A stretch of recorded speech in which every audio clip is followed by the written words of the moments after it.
This is not a drill. If you are a veteran or if you know a veteran, the next few minutes could redefine your financial and medical future. We are standing on the edge of a benefits cliff, and 2026 is the year the ground gives way. The benefits you rely on, the programs your service earned, are not permanently guaranteed. They are subject to legislative review, budget reconciliation, and the political winds of change. Today, we are pulling back the curtain on 7 critical veteran benefit programs that are currently facing sunset clauses, massive defunding threats, or structural changes so severe they might as well vanish entirely. Missing this information is not just inconvenient. It could cost you tens of thousands of dollars, access to vital health care, and the support structure your family depends on. You need to understand the threat, and more importantly, you need to know the specific, actionable steps you must take right now to lock in your benefits before the clock runs out. Let's start with the cornerstone of post-service life, a program that has changed the trajectory of millions of military families. The PA-MT Post-9/11 GI Bill and its associated monthly housing allowance, or BAAH.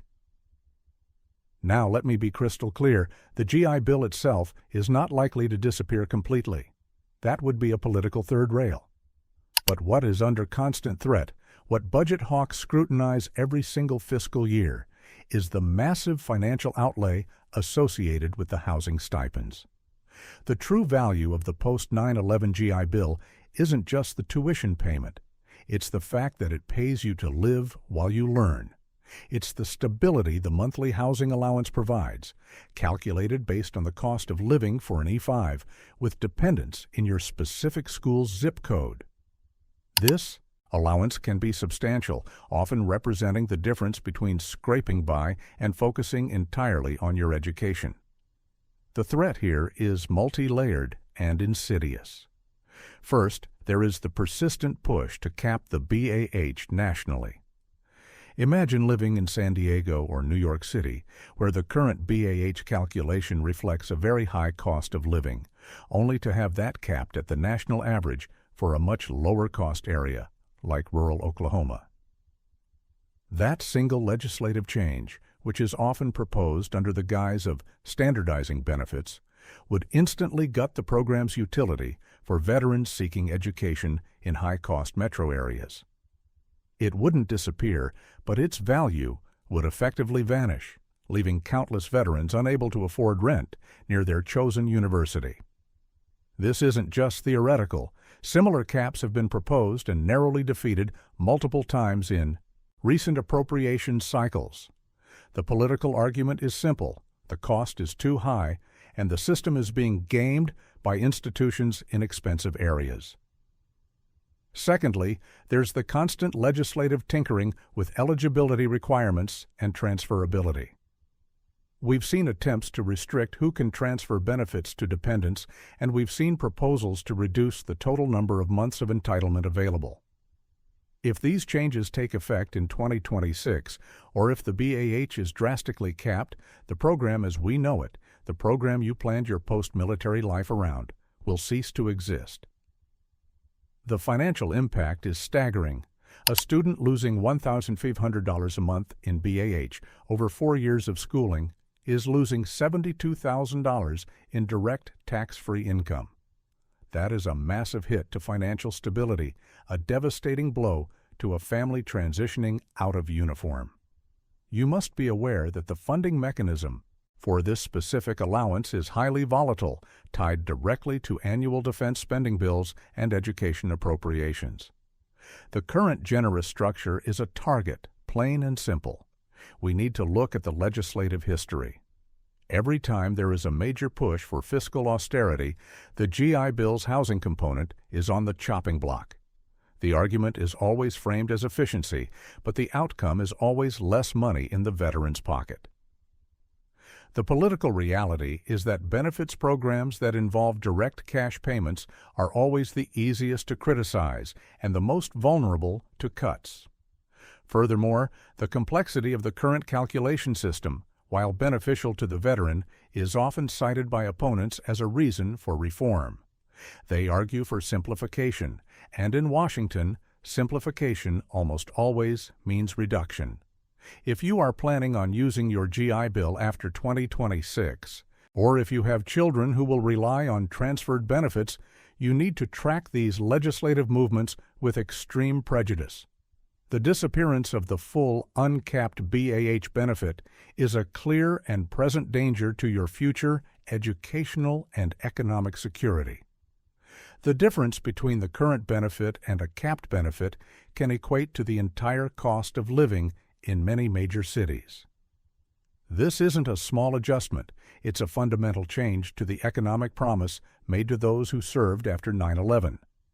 The ability to attend a top-tier university in a high-cost area relies entirely on the existing uncapped BAH structure. If that structure vanishes, so does the opportunity for many veterans to access the best education available. The ripple effect extends to the schools themselves, which rely on the influx of veterans utilizing this benefit. A reduction in BAH could lead to a decline in veteran enrollment, potentially causing specialized veteran support programs at those institutions to also disappear due to lack of funding justification. This is a complex ecosystem, and the housing allowance is the linchpin. If the linchpin is pulled, the entire structure wobbles, threatening the quality and accessibility of post-service education for millions. We are talking about the difference between financial independence and taking on massive student loan debt just to cover basic living expenses while attending school. This is why the threat to the GI Bill BAH is not just a budget issue, it's an economic justice issue for the veteran community. Moving on to a program that is truly life-sustaining for thousands of families, but is constantly battling internal and external pressures. The VA's Program of Comprehensive Assistance for Family Caregivers, PCACF, often simply called the Caregiver Support Program, CSP. This benefit provides monthly stipends, training, medical coverage, and respite care for family members who care for veterans with serious service-connected disabilities. The threat of disappearance here is not about the concept of caregiver support, but the continuous brutal cycling of eligibility and the severe restrictions placed on the legacy versus new groups. The program has been plagued by implementation issues, especially the arbitrary deadlines and reassessments that determine who qualifies for the higher stipend tiers. The VA has struggled mightily to manage the massive influx of applications and the complexity of assessing the need for constant supervision. The immediate threat stems from the ongoing legislative requirement for the VA to continuously reassess and, crucially, potentially disenroll veterans and their caregivers from the program. The original intent was to expand the program to all eras of veterans, but the execution has been fraught with bureaucratic hurdles and heart-wrenching denials. Specifically, the expansion to the pre-9/11 legacy veterans has been slow, expensive, and has led to political friction regarding its sustainability. If Congress decides that the cost of maintaining the current level of stipend and support for the full scope of eligible veterans is too high, the easiest and most immediate cut is to tighten the eligibility criteria, drastically reduce the stipend amounts, or, worst of all, freeze new enrollments entirely. Imagine being a spouse who quit their job to provide 24/7 care for a severely injured veteran, relying on that monthly stipend for your family's survival, only to receive a letter stating that a bureaucratic review has determined your veteran no longer meets the arbitrary criteria for inability to perform activities of daily living. This scenario is happening right now, but the potential for a mass disenrollment event driven by legislative mandate to cut costs looms large over 2026. The financial hit is catastrophic. Losing a stipend that can reach over $3,000 per month, plus losing health insurance for the caregiver, instantly throws a family into a financial crisis. It forces the caregiver to choose between finding outside employment or maintaining the crucial high-level care their veteran requires. The program is currently under intense scrutiny because of its exponential cost growth, and whenever a program's cost growth exceeds projections, it becomes a prime target for legislative pruning. We are talking about the potential disappearance of the financial lifeline that keeps thousands of disabled veterans at home, surrounded by loved ones rather than institutionalized. The disappearance of this benefit would not just be a financial disaster, it would be a humanitarian crisis, forcing veterans who require constant assistance into more expensive and often less personal institutional care environments. Furthermore, the political will to maintain the program at its current level of expense is constantly tested by deficit concerns. The complexity of the tiered system, Tier 1, Tier 2, Tier 3, itself invites legislative tampering, allowing lawmakers to propose simply eliminating the highest cost tiers, effectively gutting the support for the most severely injured veterans. If you are enrolled in this program or plan to enroll, you must document everything now, understand the reassessment process, and prepare for the very real possibility that the stipend component, the most crucial part of the benefit, could be severely curtailed or even eliminated for new applicants after 2026. This benefit is fundamentally unstable because it is seen as an entitlement outside of traditional service-connected disability compensation, making it an easier target for cuts than core medical services. The third program under the budgetary guillotine is the VA Community Care Program, the successor to the Mission Act and the old Veterans Choice Program. This is the program that allows veterans to receive private sector medical care when the VA cannot provide timely or geographically accessible treatment. While the need for community care is universally accepted, the funding mechanism and the criteria for access are perpetually under fire. The core threat here is the consistent attempt to tighten the eligibility criteria, specifically the wait time and drive time thresholds. Currently, if the VA cannot offer an IO, appointment within a set number of days, usually 20 days for primary care, or if the nearest VA facility is too far away, usually 30-60 minutes drive time depending on the specialty, the veteran is authorized to see a private doctor paid for by the VA. The cost of this program is astronomical, and it is growing far faster than the VA's internal budget projections. As a result, there is immense political pressure to force veterans back into the VA system, regardless of wait times or distance. If Congress decides to double the wait time threshold, say from 20 days to 40 days, or increase the drive time requirement, the community care program doesn't technically disappear, but its utility evaporates for the vast majority of veterans. Imagine waiting 6 weeks for a critical specialist appointment, knowing that if the threshold were still 20 days, you would already be treated. For veterans in rural areas, increasing the drive time threshold from 60 minutes to 90 minutes could mean the difference between accessing care locally or driving 3 hours round trip to a VA facility for every single appointment. The legislative strategy is not to outright kill the program, but to choke off access by making the hurdles too high to clear. This is a quiet, bureaucratic disappearance. Furthermore, there are constant proposals to shift the funding for community care back into the general VA medical services budget, rather than having a dedicated emergency fund. If that happens, the community care program will have to compete directly with internal VA needs, and when budgets are tight, private care referrals will inevitably be the first expense to be drastically reduced. The disappearance of easy access to community care is a severe threat to the health outcomes of millions of veterans, especially those with complex chronic conditions requiring timely specialty treatment. If you rely on private sector specialists through this program, you must understand that the thresholds are political footballs, constantly being moved to manage costs. The current criteria are not set in stone. They are highly vulnerable to legislative maneuvering, particularly in the lead-up to the 2026 budget cycle, where major cuts are often sought to offset spending elsewhere. The inability to quickly access private care is not just an inconvenience. It can be life-threatening for conditions requiring immediate intervention. The political narrative often suggests that community care is wasteful or inefficient, ignoring the fact that the VA's infrastructure simply cannot handle the current patient load.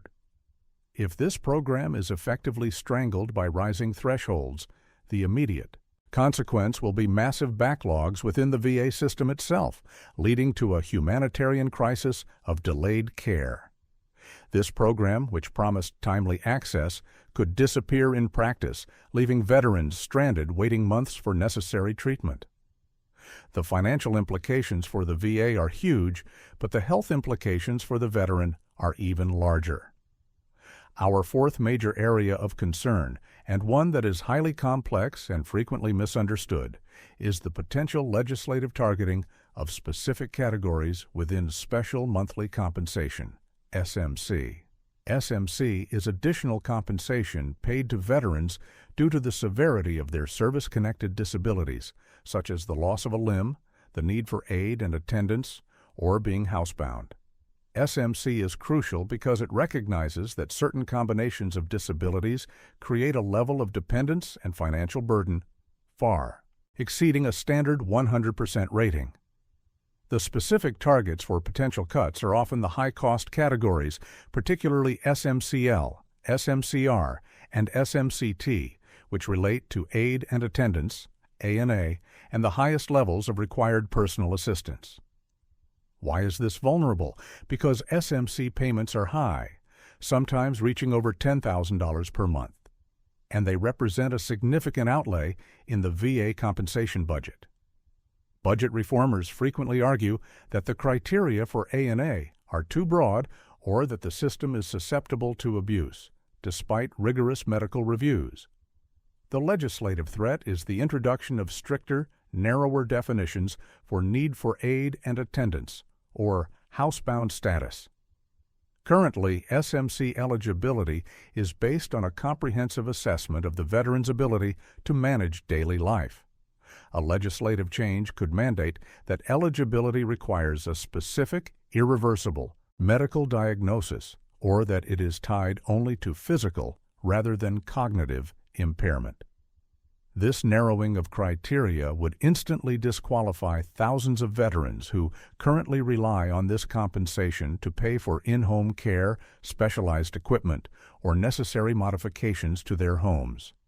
The compensation itself might not disappear, but the eligibility criteria could become so restrictive that the program effectively vanishes for the majority of veterans who currently qualify. The financial impact of losing SMC is immediate and devastating. It means losing thousands of dollars needed to pay professional caregivers or to offset the income lost by a spouse acting as a full-time caregiver.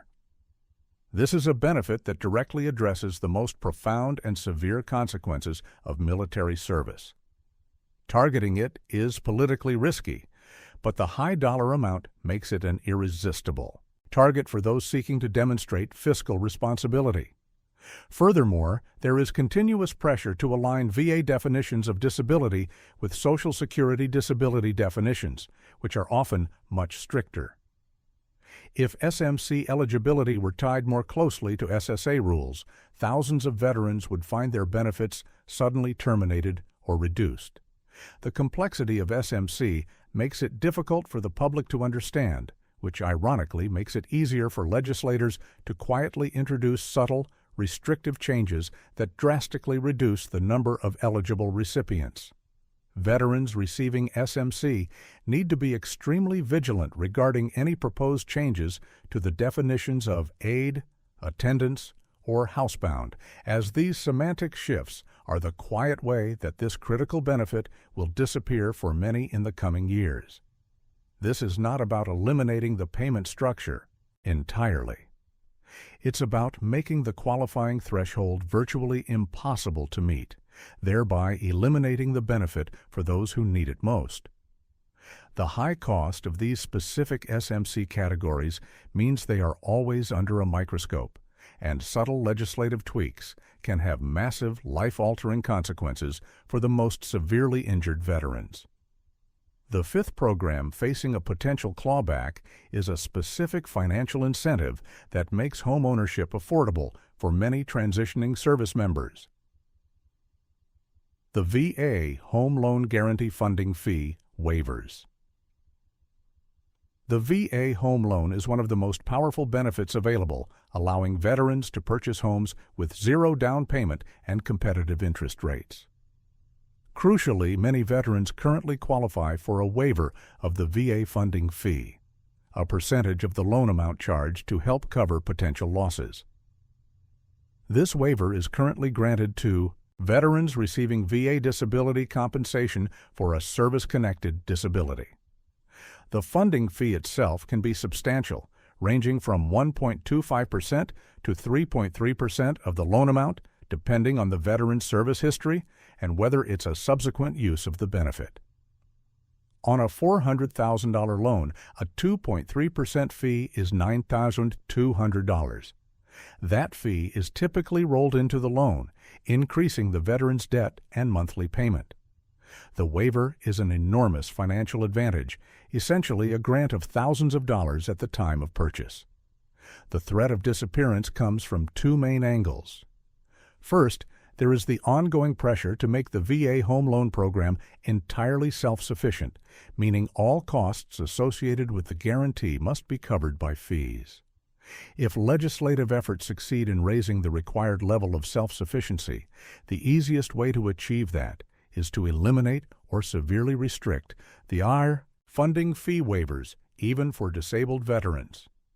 The argument would be that the veteran is already receiving disability compensation, and the waiver is a redundancy that the program can no longer afford. Secondly, we are seeing proposals to restrict the waiver only to veterans with 100% permanent and total disability ratings, excluding those with lower ratings who still rely on that savings. If the waiver disappears for veterans with, say, a 30% or 50% rating, the financial barrier to home ownership instantly rises by thousands of dollars. For many veterans, the ability to avoid paying that upfront fee is the key to closing the deal without depleting their savings. Losing the waiver doesn't kill the loan program, but it dramatically reduces its utility and affordability, especially for first-time homebuyers. This change, which could be implemented quickly through a simple budget bill, would be a massive financial blow. It would effectively disappear the benefit of closing cost savings for hundreds of thousands of disabled veterans who rely on it every year. If you are a disabled veteran planning on utilizing the VA home loan in the coming years, locking in that benefit now, while the waiver is broad, is absolutely critical. Waiting until 2026 runs the risk of having to suddenly absorb thousands of dollars in closing costs you had not budgeted for. This is a quiet financial disappearance that hits the pocketbook hard at the moment of the largest financial transaction of a veteran's life.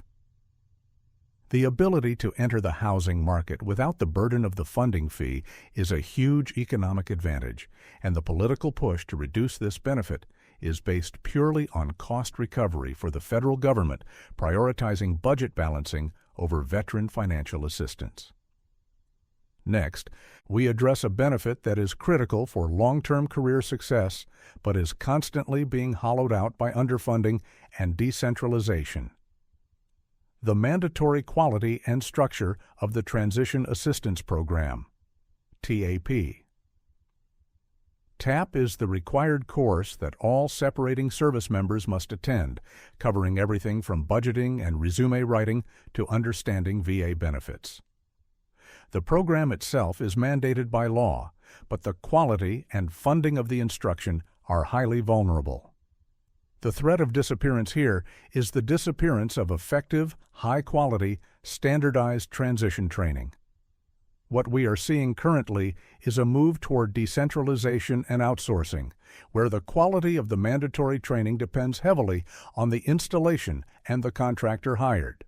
If legislative efforts succeed in reducing the required number of mandatory contact hours, or if funding for the specialized tracks like the Boots to Business Entrepreneurship course or the Career Skills program is cut, the TAP program will devolve into a useless check-the-box exercise. It won't disappear on paper, but its practical value, the critical guidance that prevents veterans from stumbling into massive debt or unemployment, will vanish entirely. The financial cost of a poor transition is immense, often leading to prolonged unemployment, underemployment, and financial distress. Losing the robust, federally supported structure of TAP means losing the safety net that ensures every service member, regardless of their background or rank, receives basic, standardized preparation for civilian life. Furthermore, there is constant political discussion about making certain components of TAP optional, especially for senior leaders or those with specific civilian job offers. While optionality sounds good, it often leads to reduced funding and a decline in the overall priority of the program. If TAP loses its mandatory comprehensive structure, the result will be a flood of unprepared veterans entering the civilian workforce, which ultimately costs the government more in unemployment benefits, health care, and financial assistance down the line. The disappearance of effective transition training is a silent killer of veteran careers. It is essential that the current legislative mandates regarding the comprehensiveness and funding of TAP remain strong. Any effort to weaken those mandates is an effort to make the program functionally disappear. The structure of TAP, which requires specific modules and participation rates, is a direct result of decades of lobbying by veteran service organizations who recognized the catastrophic consequences of unprepared transitions. If that structure is dismantled in favor of cheaper, less comprehensive alternatives, the benefit itself is gone, replaced by a hollow shell of compliance. Finally, we turn to a benefit that is often the first to be proposed for elimination when the VA budget is scrutinized. Comprehensive dental benefits for veterans with non-service-connected disabilities. Currently, full dental benefits are only provided to veterans who are 100% service-connected disabled, or whose dental issues are directly service-connected, or those who meet specific, narrow criteria, like being a former POW. The vast majority of veterans do not receive routine dental care through the VA, while there is continuous lobbying to expand dental coverage to all enrolled veterans. The opposite threat is much more immediate: the elimination of the limited dental coverage that is currently provided to certain non-service-connected groups. For example, some veterans are currently eligible for one-time dental treatment to make a condition non-painful, or those receiving care under specific vocational rehabilitation programs. The political argument against maintaining even these limited benefits is that dental care is expensive, and since most veterans already have access to discounted insurance plans, like the VA Dental Insurance Program, which is not a benefit, but a paid insurance plan, the government should not subsidize non-service-connected dental issues. If Congress decides to eliminate the small pockets of free dental care currently offered to veterans who are below the 100% threshold but require immediate, non-service-connected treatment, that benefit disappears entirely. This means veterans who might be poor, homeless, or otherwise unable to afford private care will lose access to even basic emergency dental services.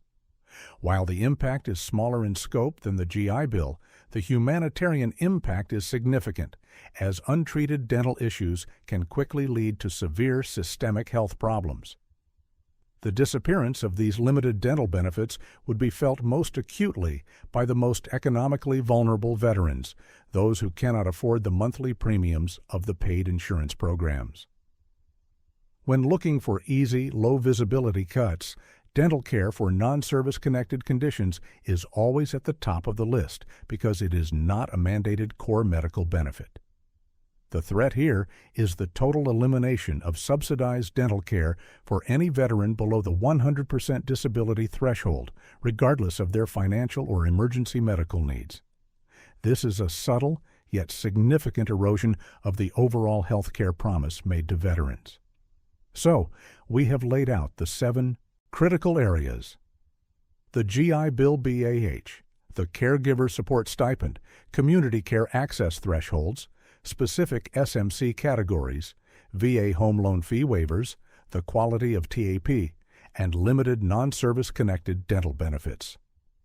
These are not programs that are merely facing minor adjustments. They are facing structural threats that will render them functionally useless or financially inaccessible to large portions of the veteran community by 2026. The political landscape is volatile. Deficit reduction is a national priority, and historically, veteran benefits, particularly those involving direct payments or expensive external services, are the first to be scrutinized and targeted for massive reform, which is often a euphemism for reduction. The crucial takeaway is this: you cannot afford to wait. If you are eligible for any of these programs, you must take action now to lock in your benefits under the current, more generous rules. For the GI Bill, if you have dependents, ensure the transferability is complete and documented. If you are a caregiver, ensure your enrollment and documentation for the CSP are impeccable and prepare for potential reassessment appeals now. If you rely on community care, use it frequently and document every time you hit the wait time or drive time threshold, creating a paper trail of necessity. If you are eligible for SMC, ensure your medical records are robust and clearly define the need for aid and attendance or housebound status, anticipating stricter future criteria. If you plan to buy a home, accelerate your timeline to utilize the funding fee waiver before it is restricted. And finally, if you are transitioning, demand the highest quality TAP training available and push back against any attempts to streamline or shorten the mandatory curriculum. The year 2026 is rapidly approaching. It marks the convergence of several major legislative deadlines and budget reconciliation cycles. Do not let the benefits you earned disappear quietly in a bureaucratic shuffle. Stay informed, get enrolled, and secure your future now before the window closes and the promise made to you vanishes. Your vigilance today is the only guarantee of your stability tomorrow.